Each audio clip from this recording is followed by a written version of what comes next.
Hello students, कैसे हैं आप। चलिए आज नेक्स्ट टॉपिक देखते हैं डिटर्मिनेंट का, adjoint of A square matrix. ठीक है, adjoint of A square matrix.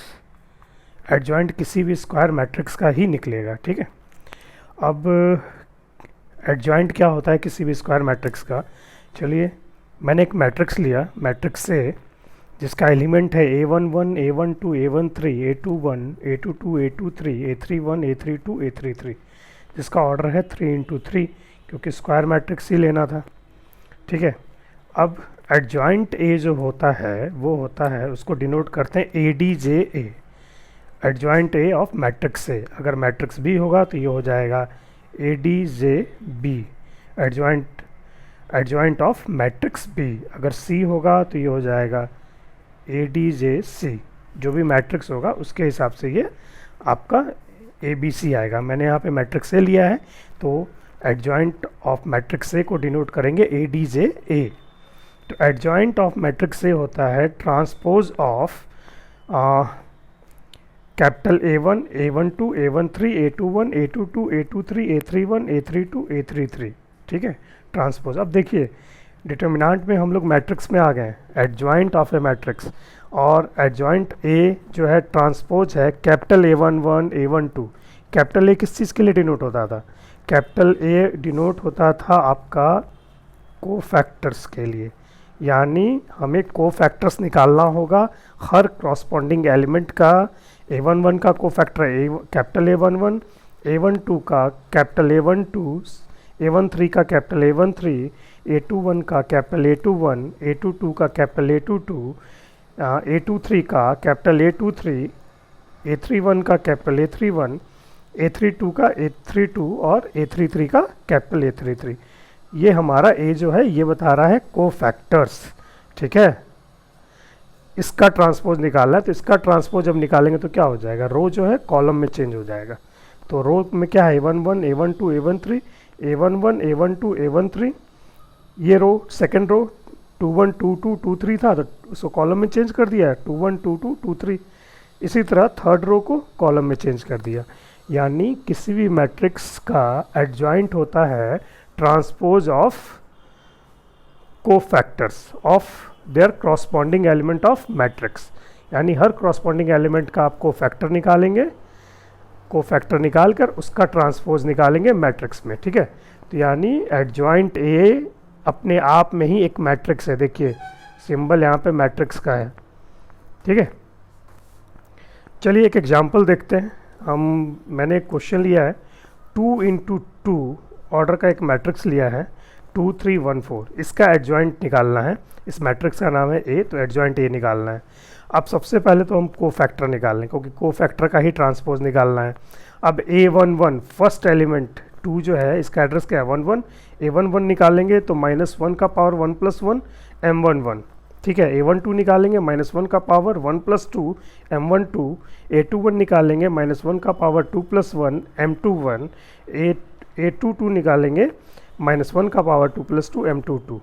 -1 का पावर यहाँ पे 1 + 1 क्या हो जाएगा, 1 हो जाएगा। और M11 क्या होगा, यहाँ पे देखिए इस एलिमेंट के रो और कॉलम को कवर करेंगे तो 4 बच रहा है, तो डायरेक्ट हम M11 4 ही होगा, यहाँ पे लिख लेते हैं = 4 आ गया। अब -1 का पावर 1 + 2 है तो ये कितना हो गया -1 इंटू इस वाले एलिमेंट के हिसाब से 1, 2 यही एलिमेंट है, इसके रो और कॉलम को कवर करते हैं 1 आता है, तो -1 बचा। फिर इस एलिमेंट का निकालते हैं M21, तो M21 इसका आएगा आपको 3, इसको कवर कर लीजिए 3 आ गया। और इसी तरह ये -1 आपका यहाँ से आया -1 to the power 2 + 1। इसी तरह M22 निकला आपका 2। अब इसको क्या करना है, आप इसको अब एडजॉइंट निकालना है, मैट्रिक्स में अरेंज कर दीजिए 4, A11 हो गया, A12 कितना है -1, A21 कितना है -3, A12 कितना है 2। इसका ट्रांसपोज निकालते हैं। ट्रांसपोज निकालने के लिए क्या करेंगे, रो को कॉलम में चेंज कर देंगे 4, -1, -3, 2। आप डायरेक्ट भी इसको लिख सकते हैं अगर आप कंफर्टेबल हैं तो। ठीक है, ये हमारा एडजॉइंट हो गया 2×2 का। ठीक है, अब चलिए 2×2 ऑर्डर जो मैट्रिक्स है उसका एडजॉइंट निकालने का एक और तरीका है, और हम लोग नेक्स्ट आगे के क्वेश्चंस में उसी को यूज़ करेंगे। मैंने यही वाला मैट्रिक्स लिया था, तो मैट्रिक्स ये ले लिया 2 3 1 4, ठीक है। मैट्रिक्स में इस मैट्रिक्स का एडजॉइंट निकालने के लिए क्या करेंगे हम लोग ठीक है, ये जो एलिमेंट है, जो डायगोनल एलिमेंट दिख रहा है यहाँ पर 2 इंटू 2 मैट्रिक्स में 2 और 4, इसको इंटरचेंज कर देंगे, यानी 2 की जगह 4 और 4 की जगह 2, तो 4 आ गया यहाँ पे, 2 यहाँ पर आ गया। और ये जो एलिमेंट है जो बचा है 1 और 3, इसके साइन को रिवर्स कर देंगे। ये लोग पॉजिटिव साइन के साथ है तो इसका माइनस साइन कर देंगे, माइनस माइनस, ये आंसर हमारा आ जाएगा। देखिए मैच कर रहा है, 4 माइनस 3 माइनस 1 2 से, ठीक है। मैं फिर से बताता हूँ, एक मैट्रिक्स ले लेता हूँ आपको, एक एग्जांपल में एक मैट्रिक्स मैं लेता हूँ B, जिसका एलिमेंट है -5 4 -8 9, ठीक है। अब एडजॉइंट B निकालना है, तो इस डायगोनल एलिमेंट जो है इसको आप इंटरचेंज कर लीजिए, इंटरचेंज करेंगे, यहाँ 9 हो जाएगा या -5 हो जाएगा। अब ये जो नॉन डायगोनल एलिमेंट है, मतलब ये -8 और 4, इसके साइन को रिवर्स कर दीजिए। -8 का साइन क्या हो जाएगा, 8 माइनस था तो प्लस हो जाएगा, ये हो जाएगा -4। यही आपका निकालने का तरीका है एडजॉइंट 2 इंटू 2 ऑर्डर का, ये केवल 2 इंटू 2 में लगेगा। ये 3 इंटू 3 में हमें यही फॉर्मूला यूज करना होगा, ट्रांसपोज ऑफ दिस, ठीक है। चलिए आगे चलते हैं।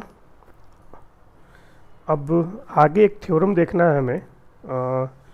थ्योरम क्या है, अगर आपके पास कोई मैट्रिक्स ए है, स्क्वायर मैट्रिक्स है, ठीक है, अगर आपके पास कोई स्क्वायर मैट्रिक्स है, if A is a square matrix of order n, किसी ऑर्डर एन का, तो उसके तब A into matrix A into adjoint of A is equal to adjoint A into matrix A will be equal to determinant of A into identity matrix. ये formula exist करता है, ठीक है।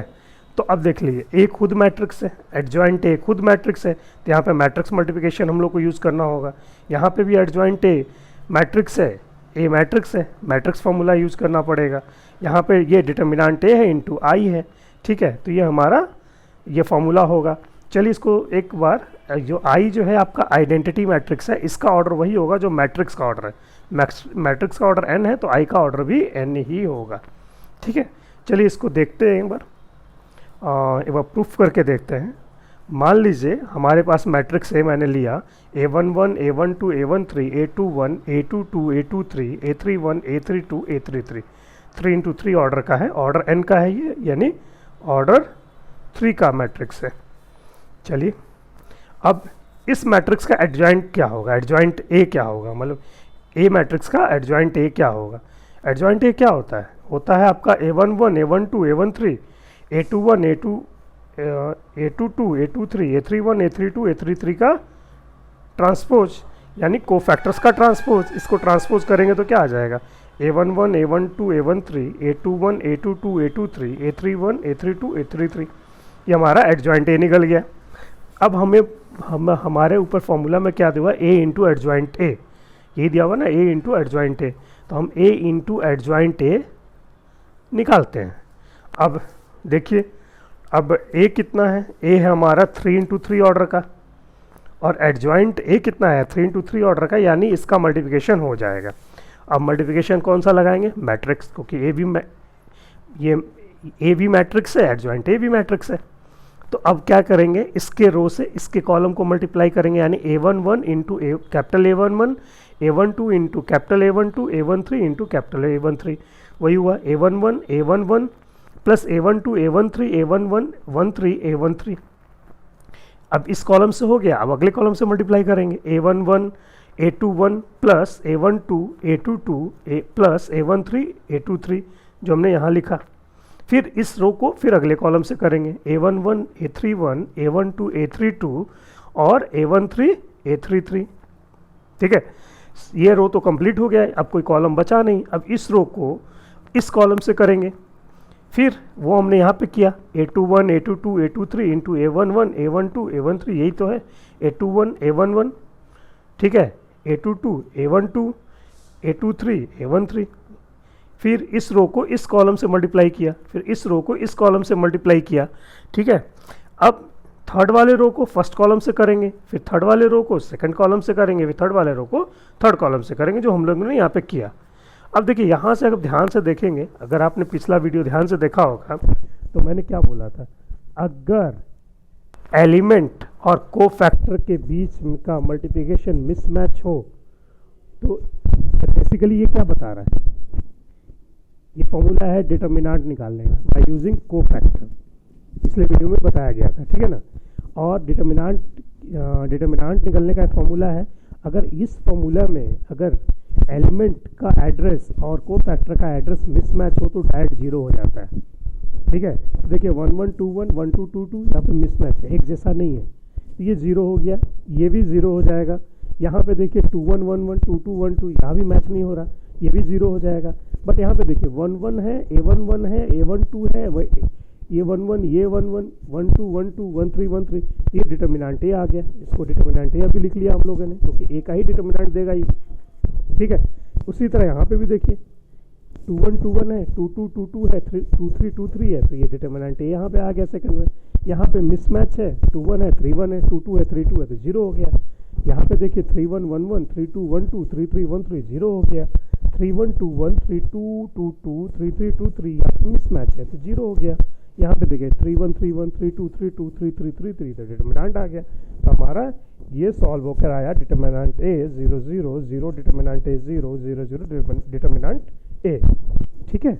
अब देखिए ये मैट्रिक्स है, तो मैट्रिक्स में हम लोग जब भी कॉमन लेते थे तो सारे एलिमेंट्स के साथ एक साथ लेते थे, तो यहाँ से डिटर्मिनेंट ए को कॉमन ले लिया है, तो क्या बचा 1 0 0 0 1 0 0 0 1, ठीक है।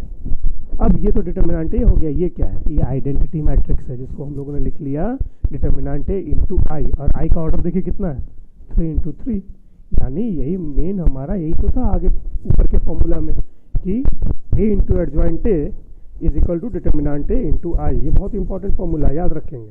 सेम चीज़ ये भी कर सकते हैं आप, इधर से भी मल्टीप्लिकेशन करिए, एडजॉइंट ए इंटू ए, ये मैंने आपके लिए छोड़ रखा है, देखिएगा आपको यही आंसर आएगा, डिटर्मिनेंट ए इंटू आई, ठीक है। ये आप एडजॉइंट ए इंटू ए, ये आप खुद करके देखेंगे, एक बार ट्राई कीजिएगा, ये हो जाएगा आपसे, ठीक है। चलिए अब चलते हैं नेक्स्ट टॉपिक पे। इसमें इससे पहले हम लोगों ने पढ़ा था टाइप्स ऑफ मैट्रिक्स में, ठीक है। वहाँ पे क्या था, रो मैट्रिक्स था, कॉलम मैट्रिक्स था, आपका स्क्वायर मैट्रिक्स था, डायगोनल मैट्रिक्स था, स्केलर मैट्रिक्स था, जीरो मैट्रिक्स था, आइडेंटिटी मैट्रिक्स था, ठीक है। अब दो तरह का मैट्रिक्स और होता है, ठीक है। ये डिपेंड करता है आपके डिटर्मिनेंट के वैल्यू पे, ठीक है। एक होता है सिंगुलर मैट्रिक्स, एक होता है नॉन सिंगुलर मैट्रिक्स। अगर किसी मैट्रिक्स का डिटर्मिनेंट का वैल्यू, अगर किसी मैट्रिक्स का डिटर्मिनेंट का वैल्यू जीरो हो जाए, अगर आप डिटर्मिनेंट निकाल रहे हो वो जीरो आ जाए, तो उसको हम लोग बोलते हैं नॉन सिंगुलर मैट्रिक्स। अगर किसी मैट्रिक्स का डिटर्मिनेंट का वैल्यू नॉन जीरो आए, उसको हम लोग बोलते हैं non singular matrix. Non zero not equal to zero मतलब ये नेगेटिव आ सकता है, पॉजिटिव आ सकता है, बट ये जीरो नहीं हो सकता, ठीक है। तो अब दो तरह का मैट्रिक्स होता है according to the result of determinant. अगर डिटर्मिनेंट का वैल्यू किसी मैट्रिक्स का जीरो हो जाए तो वो है सिंगुलर मैट्रिक्स, ठीक है। अगर डिटर्मिनेंट का वैल्यू जीरो ना हो, जीरो के अलावा नेगेटिव हो या पॉजिटिव हो, उसको हम लोग बोलते हैं नॉन सिंगुलर मैट्रिक्स। दो तरह का मैट्रिक्स है, इसको आपको देना है। चलिए देख लेते हैं एक एग्जाम्पल, एक मैट्रिक्स से लेता हूँ मैं, वो लेता हूँ 1 2 3 4। अब इसका डिटर्मिनेंट ए निकालिए, डिटर्मिनेंट ए क्या होगा इसका, 1 इंटू 4 माइनस 3 इंटू 2, ये हो गया आपका 4 माइनस 6, ये हो गया -2। ये नॉन सिंगुलर मैट्रिक्स है, ये मैट्रिक्स जो है नॉन सिंगुलर है, क्योंकि इसका वैल्यू जो है वो नॉट इक्वल टू जीरो आया है, ठीक है। अब चलिए एक थ्योरम देखते हैं।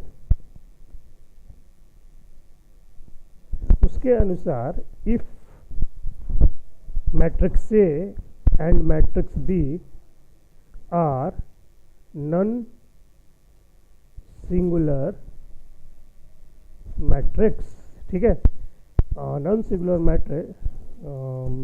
मैट्रिसेस कर दीजिए, non singular matrices of same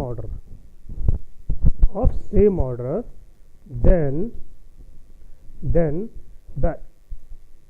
then AB and BA are also non-singular matrices of same order, ठीक है। अब समझिए, इसमें बोल रहा है कि कोई दो मैट्रिक्स है, मैट्रिक्स ए और मैट्रिक्स बी, ठीक है, दोनों का ऑर्डर सेम है, मैट्रिक्स ए और मैट्रिक्स बी का ऑर्डर सेम है, ठीक है। यानी मान लीजिए कि दोनों 2 × 2 ऑर्डर का है, और जब आप इन दोनों ऑर्डर को मल्टीप्लाई करिएगा, जो नया मैट्रिक्स आएगा, ठीक है, वो मैट्रिक्स भी नॉन सिंगुलर होगा, क्योंकि मैट्रिक्स ए और मैट्रिक्स बी दोनों ही नॉन सिंगुलर है, तो प्रोडक्ट भी नॉन सिंगुलर आएगा, ठीक है। अब देखिए, दोनों मैट्रिक्स क्या है, सेम ही ऑर्डर का है, तो ए इंटू बी भी संभव है और बी इंटू ए भी संभव है, होना ही है।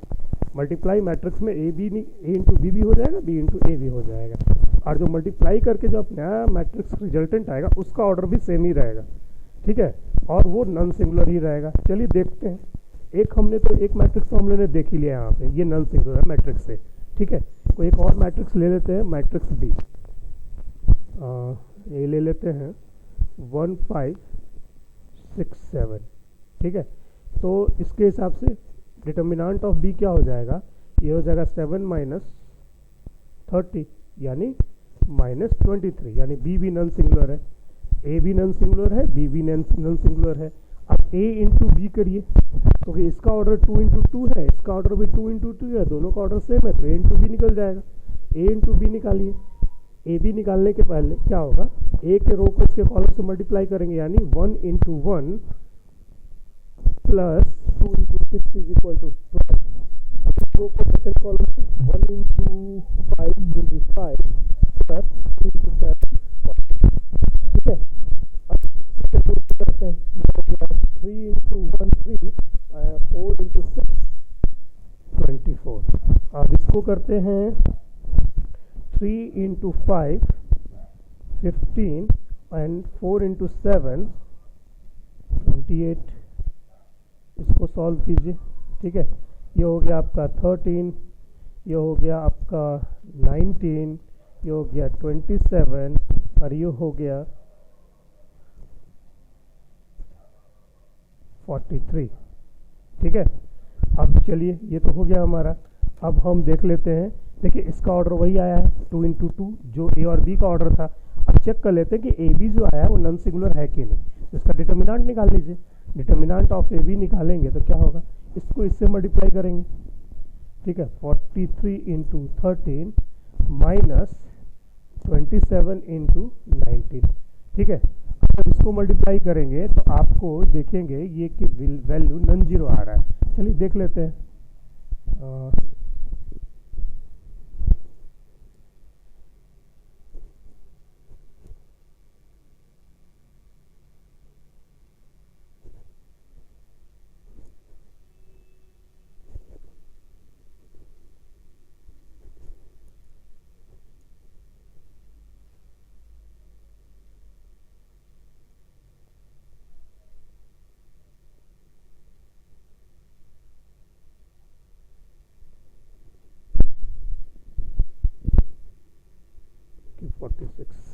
नॉन जीरो है, it is not equal to zero, तो नॉन सिंगुलर मैट्रिक्स है। उसी तरह बी ए निकालिएगा, ठीक है, तो बी ए जब निकालिएगा वो भी 2 × 2 ऑर्डर का ही मैट्रिक्स आएगा, और उसका भी जब डिटर्मिनेंट निकालिएगा तो वो नॉन सिंगुलर आएगा। बहुत सिंपल सा बात है इस थ्योरम के अनुसार। वो दो मैट्रिक्स स्क्वायर मैट्रिक्स, तो 2 स्क्वायर मैट्रिक्स मान लीजिए, यानी 2 स्क्वायर मैट्रिक्स, ठीक है, which are non singular matrices, ठीक है, which are non singular matrices of same order then A B and B A are also a non singular matrices. ठीक है, और एक चीज़ और ध्यान देंगे कि सिंगुलर और नॉन सिंगुलर मैट्रिक्स यहाँ पे स्क्वायर लिखने का कोई ज़रूरत नहीं था। If A and B are non singular matrix, यहीं से पता चल रहा है ए और बी स्क्वायर मैट्रिक्स है, क्योंकि नॉन सिंगुलर और सिंगुलर स्क्वायर मैट्रिक्स में ही होगा। तो यहाँ पे ध्यान दें कि ये स्क्वायर मैट्रिक्स के लिए ही बात हो रहा है। स्क्वायर मैट्रिक्स दो तरह का होता है, सिंगुलर और नॉन सिंगुलर। ठीक है, तो यहाँ से आपको कन्फर्मेशन हो जाएगा, स्क्वायर मैट्रिक्स दो तरह का होता है, सिंगुलर और नॉन सिंगुलर। ठीक, चलिए हम लोग नेक्स्ट वीडियो में मिलते हैं। फिर यहाँ तक आप एक बार देखिए, फिर नेक्स्ट वीडियो में कुछ थ्योरम्स और हैं उसको करते हैं। ठीक है, चलिए, थैंक यू।